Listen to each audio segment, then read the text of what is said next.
네, 여러분 안녕하세요. 뉴스입니다. 조태용 안보실장이 윤석열 정부 출범 1주년 외교안보 통일 분야 평가와 과제 학술회의 기조연설에서 이런 말을 했습니다. 누가 우리의 생존과 안보를 위협하는 적인지, 그 적에 대항해 우리 편에 서줄 나라는 어느 나라인지 분명한 인식을 가져야 한다라고 입을 털었습니다. 국가안보실장이라는 자의 입에서 네 편, 내 편을 정확하게 구분 짓고 누가 우리를 도와줄 것인지 줄을 잘 타야 한다고 말하는 모습을 보며 정말 경악을 금치 못합니다. 구냉전 시대에나 내뱉어야 할 말을 21세기 2023년도에 대한민국의 국가안보실장의 입에서 흘러나오다니 정말 심히 걱정스럽습니다. 조태용의 이런 안보관은 곧 윤석열의 안보관이라고 봐야겠죠. 윤석열의 편향된 외교에 이어 이제는 편가르기를 명확하게 하겠다는 데서 대한민국 앞날이 매우 위태롭다는 생각을 지울 수가 없습니다. 조태용의 이런 발언은 전날에 이재명 대표와 싱하이밍 중국 대사가 만난 자리에서 싱하이밍 대사가 일각에서 미국이 승리할 것이고 중국이 패배할 것이라는 베팅을 하고 있지만 이에 베팅하는 이들은 나중에 반드시 후회할 것이다 라고 발언한 것을 두고 그에 따른 대응으로도 보여지는데, 그렇다손 치더라도 네 편 내 편 편가르기를 규정짓는 것이 과연 우리가 처해 있는 현 주소와 우리 국익에 부합하는 일일까요? 글쎄요. 싱하이밍 대사를 초치하며 항의한 윤석열 정권에 어제 중국 정부는 싱하이밍 대사의 발언은 직무 범위 안에 있는 일을 한 것이고 또한 한중 관계가 좋지 않은 책임은 중국에 있지 않다라는 명확한 입장을 밝혔습니다. 윤석열 정권이 우리 편이라고 지칭하는 미국과 일본만 하더라도 중국과 대치 국면에 있지 않고 오히려 협력 관계를 유지하면서 상호 존중 바탕으로 다양한 채널을 통해 활발하게 접촉하고 소통하고 있는데, 윤석열 정권만 혼자 중국은 적국이라고 규정을 짓고 편가르면서 바보짓으로 국가와 국민을 위협하고 있는 것입니다. 특히 미국의 최대 무역 국가는 중국입니다. 그렇기 때문에 중국과 척을 칠 이유가 없습니다. 또한 일본은 계속해서 북한의 대화의 신호를 보내고 있지요. 그런 미국과 일본이 자국의 이익을 뒤로한 채 무조건적으로 윤석열 편가르기에 함께 동조해 줄까요? 같이 해줄까요? 비웃고 있을 것입니다. 바이든이 괜히 프레지던트 룬이라고 말을 했겠습니까? 저는 실수가 아닌 의도적인 발언이었다고 생각을 합니다. 윤석열이 툭하면 보편적 가치를 말하는데 어떤 보편적 가치를 말하는지 이해하기는 어렵지만 그들은 철저하게 자국 중심의 실리 외교를 선택해서 하고 있는 것이지, 윤석열처럼 맹목적으로 우리 편이니까 함께 해줘야지, 우리 편이니까 다 퍼줘야지, 이런 멍청한 짓은 안 한다는 겁니다. 어쩌다가 불과 1년 만에 나라가 줄타기 하는 나라가 되어버렸는지, 어쩌다가 글로벌 호구 나라가 되어버렸는지 참 국민의 한 사람으로서 답답합니다. 그나마 이재명 대표가 있기 때문에 중국에서도 끈을 놓지 않고 있다고 생각을 합니다. 그런데 이 싱하이밍 중국 대사와 이재명 대표의 만남에 느닷없이 보수 성향 교수단체라고 불리는 정교묘라는 곳에서 이재명 대표가 대중국 굴종 외교를 펼치고 있다면서 이재명 민주당 대표 짜장면이 목구멍으로 넘어가던가라는 제목의 성명서를 발표했습니다. 먼 눈에는 뭐만 보이나 봅니다.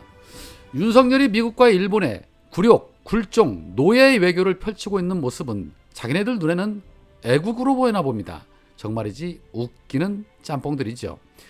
지금 국민들 70% 정도가 윤석열이 못해도 징그럽게 못하고 있다고 평가하고 있는데 자기들 눈에는 안 보이나 봅니다. 얼마 전에 일본 도쿄 전력이 잡은 광어에서 기준치의 180배에 달하는 세슘이 검출됐다는 보도가 있었습니다. 이런 보도의 영향 탓인지 현재 일본 후쿠시마 어민들은 핵 오염수 방류에 대해서 강력하게 반대하고 난리도 아니라고 합니다.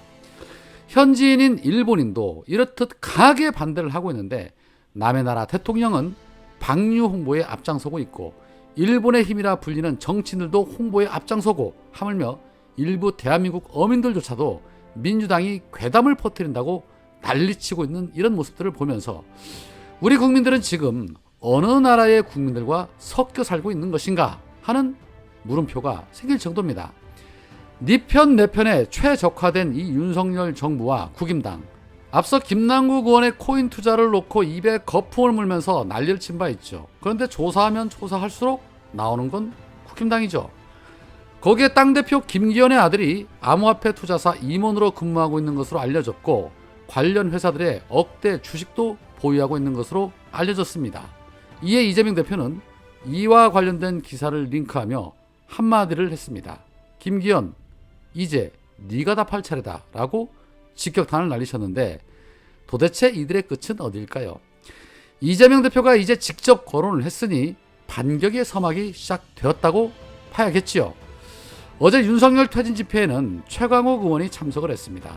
최강욱 의원은 저것들은이라는 표현을 써가면서 윤석열 검사 독재 정권을 강하게 비판을 했고 또 우리 시민들의 응원과 지지를 호소하기도 했습니다. 듣는 내내 정말 시원했는데 중요 부분 같이 한번 들어보시죠.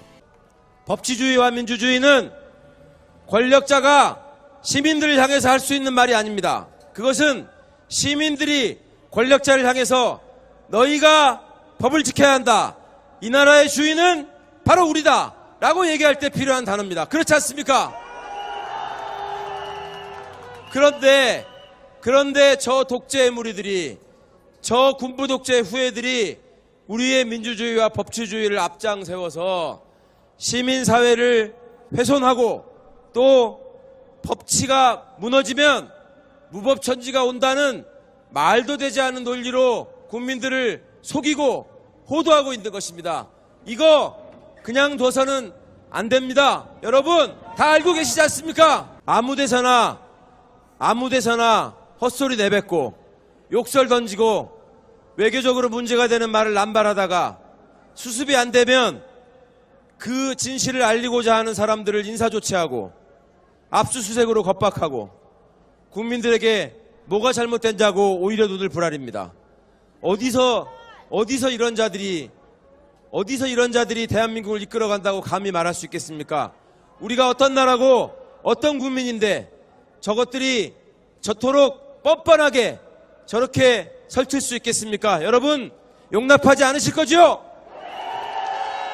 그렇습니다. 여러분 우리는 반드시 싸워서 이겨왔습니다. 그리고 대한민국 국민들은 세계에서 자랑할 정도로 주권자로서 껴있으면서 늘 민주주의가 훼손될 때마다 앞장서서 그걸 지켜왔고 거기에 거스르고 저항하는 무리에 대해서는 반드시 민심의 불벼락을 내렸던 세계에서 제일 가는 선진 민주시민 아니었습니까? 그렇지 않습니까 여러분?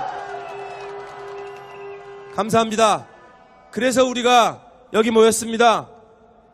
행동하는 양심들이 여전히 살아있다. 깨어있는 시민들이 이렇게 똘똘 뭉쳤다. 무도하고 무지한 것들에게 절대 법치와 민주주의의 파탄을 허락하지 않겠다. 그리고 너희들이 망가뜨린 나라는, 너희들이 훼손한 민주주의는 우리가 지킨다. 이렇게 약속해 주시지 않겠습니까? 많은 분들이 너무나 많은 시간 동안 너무나 많은 고통을 받고 계십니다. 그 고통의 길에서 정치가 무엇을 하고 있는지 늘 묻고 계십니다. 호통치고 야단치십니다. 뼈에 깊이 새기겠습니다. 그리고 저희들이 비록 부족하고 못났지만 그래도 민주주의를 지키고 법치주의를 살리는 길에 그래도 최선을 다할 수 있도록 앞으로도 비판과 채찍과 감시의 눈초리를 거두지 말아 주십시오. 그리고 다른 한편으로 너희들만 있지 않다. 너희들의 뒤에는 우리가 있다. 너희들이 잘못하면 우리가 응징하겠지만 너희들이 잘하면 우리가 지켜준다. 그리고 너희들이 앞장서서 싸우면 우리가 반드시 너희들을 보호할 것이다. 이렇게 약속해 주시겠습니까? 감사합니다. 여러분 힘내서 싸우겠습니다.